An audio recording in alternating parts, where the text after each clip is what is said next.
Exams రాసి 6 నెలలుగా results కోసం నిరీక్షిస్తున్న అభ్యర్థులమండి. మాతోటి గవర్నమెంట్ అయితేంది, ప్లస్ మళ్ళీ ఇక్కడ గురుకుల బోర్డ్ అయితేంది, మాతోటి మా జీవితాలతోటి చాలా దారుణమైన ఇబ్బందులకు గురి చేస్తూ రిజల్ట్స్ ఇవ్వకుండా కోర్టు కేసుల సాకుతోటి మమ్మల్ని చాలా ఇబ్బందులకు గురి చేస్తుంది. ఏ రోజు కూడా ఏ కోర్టు కానీ, ఏ న్యాయమూర్తి కానీ ఈ రిజల్ట్ ఇవ్వకుండా ఆపండి అని ఇంతవరకు ఒక తీర్పు కూడా ఇవ్వలేదు. కానీ సుప్రీంకోర్టు తీర్పు అయితే మరి హైకోర్టు మధ్యంతర ఉత్తర్వులు ఏం చెప్పిందంటే హారిజంటల్ రిజర్వేషన్ అది ఫాలో అవుతూ వీళ్ళ రిజల్ట్ ఇచ్చేయండి అని హైకోర్టు కూడా చెప్పింది.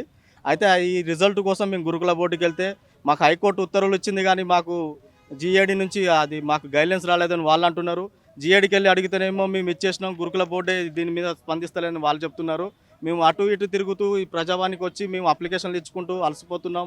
మేము మానసికంగా మరియు ఆ ప్రయాణాలు మేడం గారు ఎక్కడి నుంచో ఆదిలాబాద్ నుంచి మళ్ళీ నిజామాబాద్ నుంచి పొద్దున్నే ప్రయాణాలు చేసుకుంటూ వచ్చి కూడా మేము ఇన్ని ఇబ్బందులు పడుకుంటూ ఇప్పటికీ ప్రజావానికి రావడం 4వ సారి మేము వస్తున్నారు. వాళ్ళు ఏదో ఆన్లైన్ చేస్తున్నారు, మళ్ళీ మాకేం కాల్స్ రావట్లేదు. సంబంధిత అధికారుల దగ్గరికి వెళ్తే వాళ్ళు ఫోన్లో దొరకట్లేదు. మల్లయ్య భట్ గారికి అడిగినా కానీ మేము బోర్డు గాడికి వెళ్ళే టైంకి మల్లయ్య భట్ గారు వేరే స్కూల్కి మేము ఇన్స్ట్రక్షన్కి వెళ్ళినాము, లేము. ఎప్పుడు వస్తారు సార్ అంటే మాకు ఇంకా 2-3 ఉన్నాయని చెప్తున్నారు. నవీన్ నికోలస్ గారు మేము ఎప్పుడు వెళ్ళినా ఇప్పుడే బయటకు వెళ్తున్నారు అంటున్నారు. అది ఇక్కడ మేము జీఏడీకి వెళ్తేనేమో జీఏడీ వాళ్ళేమో మేము ఇచ్చేసినామంటే ఊకే మీరు రావద్దు, మీరు ఏమంటే బోర్డు దగ్గర ఆగిందని వాళ్ళు చెప్తున్నారు. ఈ కోర్టు కేసులో ఇన్వాలిడ్ కేసు అండి. అది ఏమంటే ఇది సుప్రీంకోర్టు ప్రకారం ఫాలో కావాల్సింది ఏదైనా హైకోర్టు కూడా చెప్పింది, కానీ దీని మీద మమ్మల్ని చాలా ఇబ్బందులు గురి చేస్తున్నారు. కాబట్టి మేము మీడియా తరఫున మేము ప్రభుత్వానికి మరియు గురుకుల బోర్డుకు అలాగే అందరికీ తెలియజేసేది ఏమనగా మా రిజల్ట్ని ఎంత తొందరగా వీలైతే అంత తొందరగా అవసరమైతే ఈ నెలనే ఇచ్చేసి మళ్ళీ, ఎందుకంటే వచ్చే నెల నుంచి మళ్ళీ ఎంపీ ఎలక్షన్లు ఉన్నాయి, మళ్ళీ స్థానిక ప్రభుత్వాలు ఉన్నాయి, కాబట్టి మాకు న్యాయం చేయాలని కోరుతున్నాం. ఫస్ట్ టైం అక్కడ వాళ్ళకి మేము లెటర్ ఇచ్చి వెళ్ళాం సార్.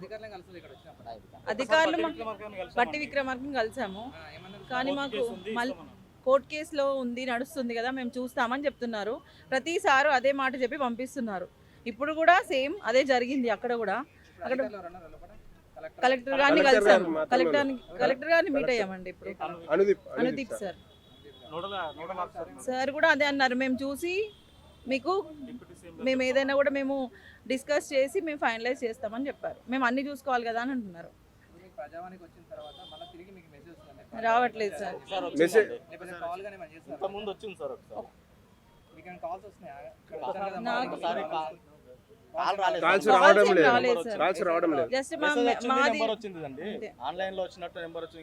మాది రిసీవ్ అయినట్టు మాకు ఒక అక్నాలెడ్జ్మెంట్ వచ్చింది అంతే. ఈ రోజు రాలేదు, ఇప్పుడే మేము ఇచ్చింది కదా.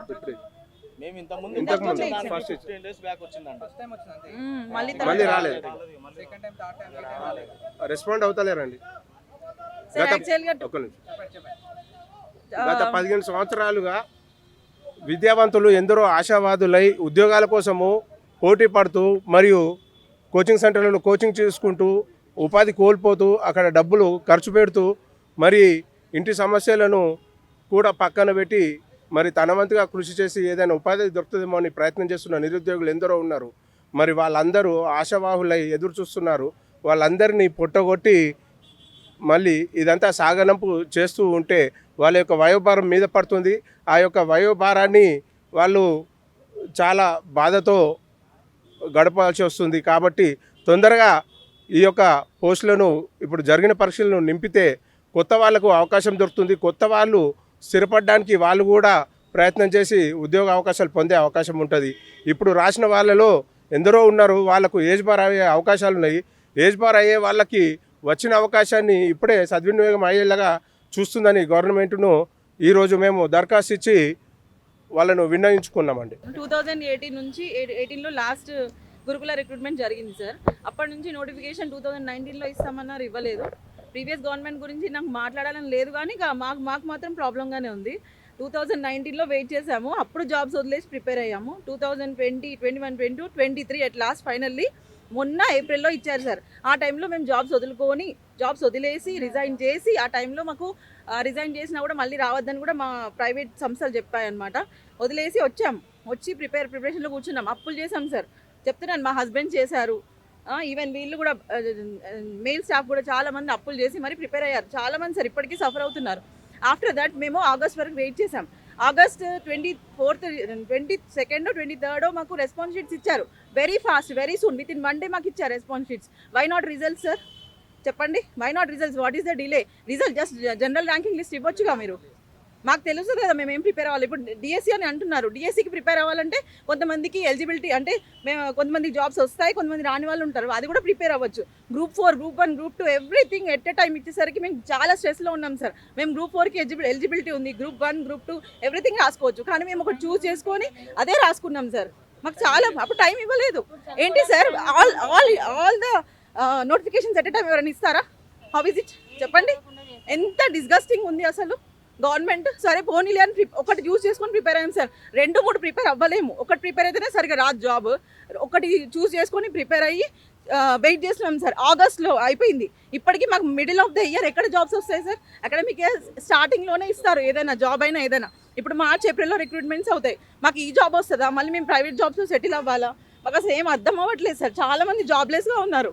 ఈవెన్ ఇక్కడికి రావడానికి చాలామందికి బస్ ఫేర్ కూడా లేదు సార్. చెప్పాలంటే బస్ ఫేర్ కూడా లేదు. అంత ప్రాబ్లమెటిక్ సిచ్యువేషన్లో ఉన్నాం. మీరు మేము రిక్వెస్ట్ చేస్తున్నాం న్యూ గవర్నమెంట్కి ఏంటంటే కొంచెం టీచర్స్ అంటే నిజంగా చెప్పాలంటే మేము లేనిది అసలు ఎవరికి లైఫ్ కూడా లేదు. అలాంటిది మమ్మల్ని ఇంత క్షోభ పెట్టొద్దు sir please. It's a request complete. 2009లో మొదలైనటువంటి మా పోరాటం నీళ్లు, నిధులు, నియామకాలు. నీళ్లు ఎటుపోతున్నాయో తెలియట్లేదు, నిధులు ఎటుపోతున్నాయో తెలియట్లేదు, మా నియామకాలు ఏమైనాయో తెలియట్లేదు.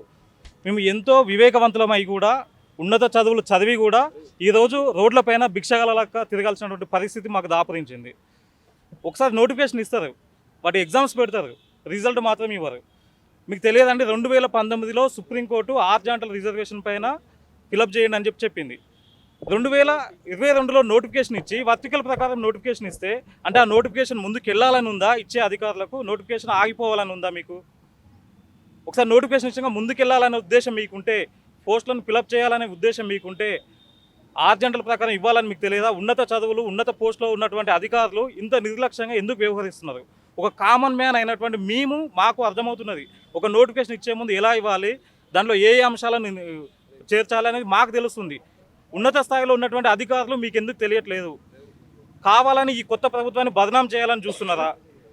చేస్తే చేయండి, మా పోస్టులు మాకు రిజల్ట్ తొందరగా ఇస్తారా ఇవ్వరా? మల్లయ్య భట్ గారిని మేము అడుగుతున్నది ఒకటే, మీకు ఏ కోర్టు చెప్పింది రిజల్ట్ ఇవ్వకూడదని? ఏ కోర్టు చెప్పింది?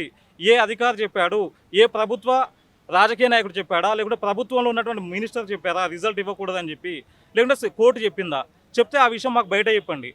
జిఏడి అధికారుల దగ్గరికి పోమంటారు, అక్కడికి వెళ్దాం. వాళ్ళేమో మల్లయ్య భట్టును కలవమంటారు, మల్లయ్య భట్టును కలుద్దామని వెళ్తే ఆయన మాకు ఇంతవరకు అపాయింట్మెంటే ఇవ్వడు. మేము ఒకటే చెప్తున్నామండి, ఇంకా వేచి చూసే ఓపిక మాకు లేదు, నశించిపోతుంది. జరగబోయే పరిణామాలకు ఎవరు బాధ్యత వహిస్తారో ముందుకొచ్చి ఉండండి. ఇప్పటికే ఎగ్జామ్ అయిపోయి ఫైనల్ కీ పెట్టి 6 months కావస్తుంది. మమ్మల్ని ప్రైవేట్ జాబ్స్ చేసుకొని ఇవ్వరు, అలా అని చెప్పి మీరు ఇచ్చేటువంటి ఉపాధి మీరు ఇవ్వరు. నిరుద్యోగ వృత్తి అన్నది అది లేదు. కాబట్టి చెప్తున్నా, ఇప్పటి ప్రభుత్వం ఏర్పడి 1.5 month అయింది. రిజల్ట్ ఇవ్వడానికి ఒక 1 night చాలండి. ఎవరు వద్దన్నారు? మల్లయ్య భట్ గారిని ఎవరు వద్దన్నారు రిజల్ట్ ఇవ్వకూడదని చెప్పి? ఏదైనా కోర్టు చెప్పిందా? చెప్తే ఎక్కడ చెప్పిందో చెప్పండి. లేదంటే ప్రభుత్వంలో ఉన్నటువంటి మన మంత్రులు చెప్పారా, లేకుంటే సీఎం గారు చెప్పారా? మీరు బయటకు వచ్చి మాకు చెప్పండి. లేదు అంటే రిజల్ట్ ముందు ఇచ్చేయండి. గుడ్ మార్నింగ్ అండి, రంగారెడ్డి హయత్ నగర్ నుంచి వచ్చాను. నేను నర్సింగ్ 2023 August 2nd ఎగ్జామ్ పెట్టారు మాది రెగ్యులర్ పోస్ట్ కింద. నేను క్వాలిఫై అయ్యాను.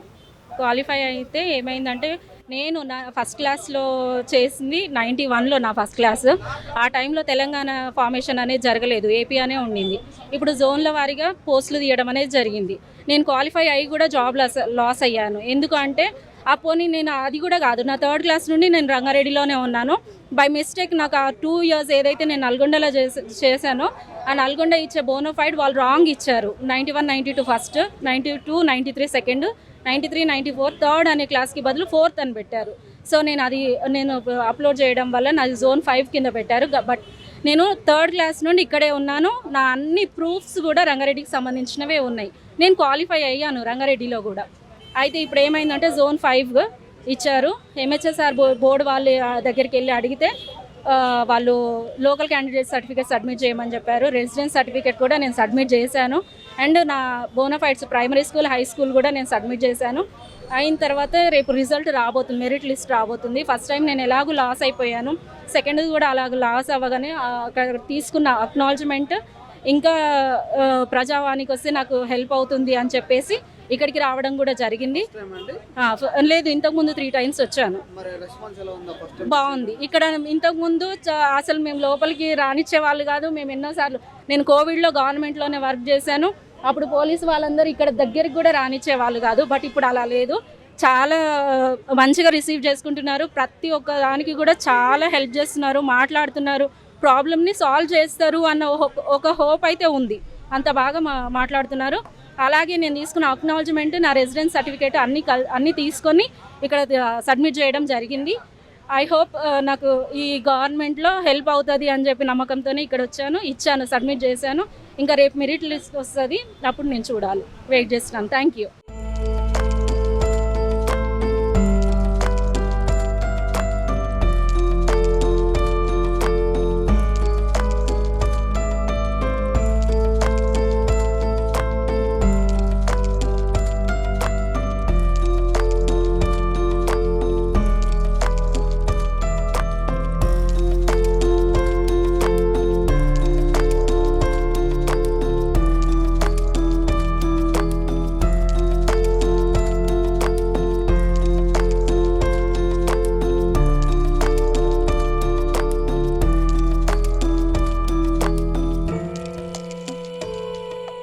నమస్తే అండి. హలో, నమస్తే సార్.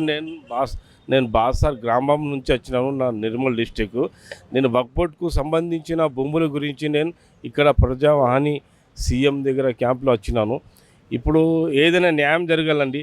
ఎందుకంటే నేను గత 3 సంవత్సరాల సంధి నేను తిరుగుతున్నా. ఈ మస్జిద్ భూమి కబ్జా చేసుకొని అమ్మేస్తున్నారు ల్యాండ్ మాఫియా వాళ్ళు. మరి అధికారులు ఎవరు కలవలేదా మీరు 3 సంవత్సరాల నుంచి? నేను సీఈఓ గారిని కలిశాను, మళ్ళా మా నిర్మల్ కలెక్టర్ కానీ కలిశాను. 3 కలెక్టర్ కూడా ట్రాన్స్ఫర్ అయ్యి, కానీ వాళ్ళు కూడా ఏం చేయలే. రెవెన్యూ డిపార్ట్మెంట్ డివిజనల్ ఆఫీసర్ కూడా కలిశాను. ఏమన్నారు మరి వాళ్ళు? చేస్తామంటున్నారు కానీ ఇంకా ఏం చేస్తలేరు. ఇప్పుడు సీఎం వక్ఫ్ బోర్డ్కు సంబంధించిన భూములు వక్ఫ్ బోర్డ్ వాళ్ళు చూడాలా. ఇక మా దగ్గర వక్ఫ్ నిష్పత్తులు లేరు. మరియు సీఈఓ గారు సరే నేను పంపిస్తామని ఇనిషియల్ చేస్తున్నారు. ఆ సెక్షన్లో అయితే మాకు ఏం రాలే అంటున్నారు. ఇప్పుడు 3 సంవత్సరాల మా విచారం ఏంటంటే, నా బాసార్ గ్రామ ప్రజల తరఫు నుంచి మా యొక్క వినతి ఏంటంటే, సీఎం గారిని నేను కోరుతాను, అయ్యా బాపు, మీరు దయా తలంచి ఈ వక్ఫ్ బోర్డ్కు సంబంధించిన భూములు మస్జిద్ కావాలా, మస్జిద్ భూములు మస్జిద్కు కావాలా, దాని తర్వాత దర్గా భూమి దర్గా కావాలని మేము కోరుతున్నాను అయ్యా.